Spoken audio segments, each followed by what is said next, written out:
Alright, I'm going to show you sort of what happened. I'm going to have some other pictures rolled in. This is what the backing plate looks like. These are old brake cylinders. It attaches on here. But what happened is that if you see this one, this is what it's supposed to look like. On your axle gets pressed bearings and seals that all ride and spin nicely. There's a retaining plate. Now these back in the day, you can see it's a little warped. It's not quite straight and it's pretty thin. So I replaced those with heavy duty stuff. And I'll put in roll in some pictures and whatnot. But this is supposed to have a whole bearing and section all pressed onto the axle.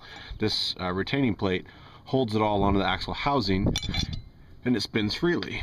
The back side is has your 5 lugs to attach to your wheels.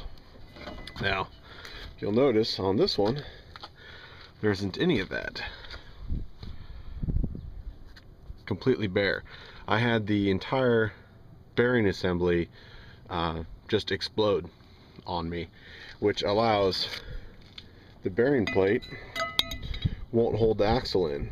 And the pictures I roll in, basically this axle attached to my wheel and my brake drum all unwound itself while doing 60 miles an hour. The truck came down on its springs and this backing plate, and that was the extent of the damage. Luckily, nothing else happened. I was on the road, wasn't terribly packed with people. My tire went to the side of the road, and the backing plate took most of the grinding. Got to the side of the road without a problem, pretty easy. And the next is all upgrades.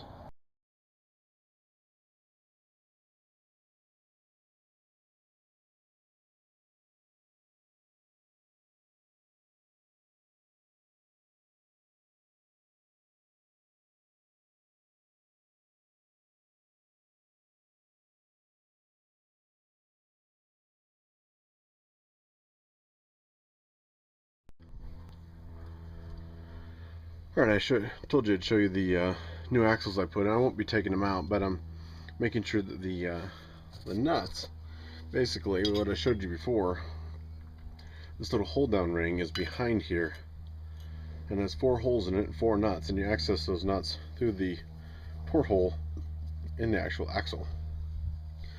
But I want to remind you how tiny and thin this one was, and how thick that one is. Almost twice as thick, maybe even a little bit more. New shoes, new spring hardware, new brake cylinders.